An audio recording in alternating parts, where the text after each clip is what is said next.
বড় ধরনের সাফল্য পেতে হলে তোমাকে আর বাকি সবার মতো চললে হবে না, স্রোতের বিপরীতে চলার সাহস রাখতে হবে।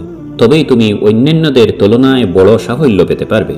আর যদি অন্যান্যদের মতো তোমার চলন, ধরন, কথাবার্তা, কাজ সবকিছুই অন্যের মতো হয়ে থাকে, তাহলে সফলতাও তুমি পাবে অন্যের মতো।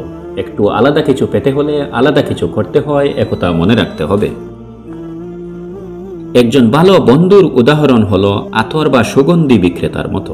সুগন্ধি বিক্রেতার কাছে তুমি গেলে হয় তার আতর কিনবে, আর যদি আতর নাও কিনো তবুও তার সুগন্ধি তুমি অবশ্যই পাবে। তাই যদি তোমার প্রকৃত বন্ধু হয় তার থেকে তুমি বন্ধুত্ব পাবে, আর বন্ধুত্ব যদি না পাও তার সুআচরণ তোমাকে আকৃষ্ট করবে। কোনো কাজে প্রকৃত সুখ তখনই পাওয়া যায় যখন তোমার নিজের কোনো কাজ অন্যের উপকারে আসে। সেবা করো পুণ্যের জন্য, দান করো নির্লিপ্তভাবে, ব্যয় করো সঠিক পথে, কথা বলো সংক্ষেপে, তর্ক করো যুক্তির সাথে। কথাগুলো ছোট হলেও এগুলোর অর্থ কিন্তু ব্যাপক। নিজের কষ্টগুলো যখনই কাউকে দেখাতে শুরু করবে তখনই সে তোমার সুযোগ নেওয়ার চেষ্টা করবে। তাই কষ্টগুলো কাউকে দেখাতে নেই, নিজের কষ্টের কথা নিজের স্রষ্টার কাছে তুলে ধরো, লাভ হবে এতে। অকৃতজ্ঞ মানুষের সাথে থাকার চেয়ে একা থাকা অনেক ভালো। চলার পথে পা পিছলে পড়ে যাওয়াটা লজ্জার ব্যাপার নয়, বরং যথাসময়ে উঠে না দাঁড়ানোটাই লজ্জার ব্যাপার। পিচ্ছিলে পড়ে যাওয়ার বয়ে হাঁটা বাদ দিয়ে দেওয়া চালাকি নয়, এটা প্রকৃত অর্থে বোকামি। বরং পিচ্ছিলে পথ ধরে মনের মধ্যে শক্তি সঞ্চার করে হেঁটে এগিয়ে যেতে হবে। মাঝে মধ্যে পিছলে পড়ে গেলেও তাতে লজ্জার কিছু নেই, বরং উঠে দাঁড়িয়ে আবার সামনের দিকে এগুতে চেষ্টা করতে হবে, তবেই তুমি তোমার গন্তব্যে পৌঁছতে পারবে।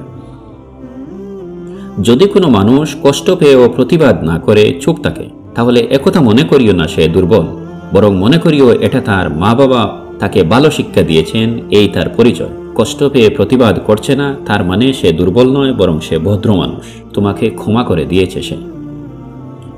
জীবনের সময়টাকে ভয় করিও না, বরং ভয় করো সেই সময়টাকে যখন তোমার আপন মানুষগুলো তোমার পাশে থাকবে না। জীবনের খারাপ সময়কে আমি ভয় করি না, ভয় করি সেই সময়কে যখন পাশে থাকা আপন মানুষগুলো কটু কথা বলতে থাকে। কোনো অবস্থাতেই হাল ছেড়ো না, কারণ সময় যখন সবচেয়ে খারাপ তখনই স্রোত নতুন দিকে মোড় নেওয়ার সম্ভাবনা বেশি থাকে। তাই হাল ছেড়ে বসে থাকলে হবে না, স্রোত হয়তো অন্যদিকে ঘুরবে, সে অপেক্ষায় তোমাকে কাজে লেগে থাকতে হবে। যে পথিক বারবার পথ পাল্টায় সে কখনো যথাসময়ে সঠিক গন্তব্যে যেতে পারে না, শুধু পথ পাল্টিয়ে সময় নষ্ট করে। আমরা জীবন নিয়ে যতই পরিকল্পনা করি না কেন, সব শেষে সেটাই হবে যেটা তোমার স্রষ্টা বা আল্লাহ চাইবেন, আর সেটাই হবে কল্যাণকর। একজন ধনী মানুষের গুরুত্বহীন অতিথি হবার চেয়ে একজন গরিব মানুষের প্রধান অতিথি হওয়া অনেক সম্মানের।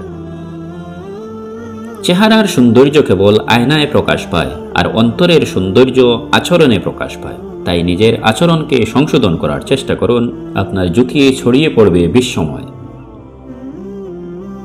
বাবা মায়ের শিক্ষাই প্রকৃত শিক্ষা। স্কুল কলেজে আমরা শুধু ডিগ্রি লাভের শিক্ষা অর্জন করে থাকি। সমালোচনা শুধু তারই করা হয় যার প্রতিভা রয়েছে। তাই যদি তোমার সমালোচনা করা হয় তাহলে ধরে নেবে তোমার মধ্যে প্রতিভা রয়েছে। নীরবতা হলো একজন বোকার জন্য উত্তম জবাব।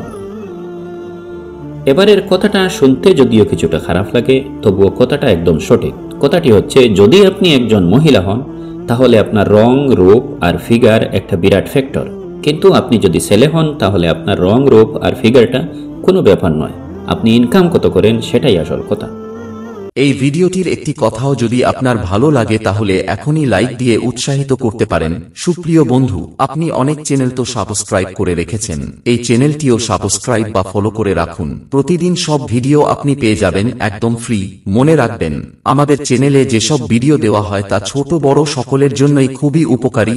আপনি নিয়মিত দেখলেই বুঝবেন আমাদের এক একটি ভিডিও যেন জ্ঞানের ভান্ডার। যার কাছেই শেয়ার করবেন সেও উপকৃত হবে। তাই আশা করি কথাগুলোর মর্ম বুঝলে প্রতিদিন আপনি আমাদের ভিডিও শুনতে চাইবেন, শেয়ার করবেন আর আপনার মতামত জানাবেন কমেন্টের মাধ্যমে। আপনি ভালো থাকুন, সুস্থ থাকুন, নিরাপদে থাকুন, এই দুয়ার মাধ্যমেই আপাতত শেষ করছি। আল্লাহ হাফেজ।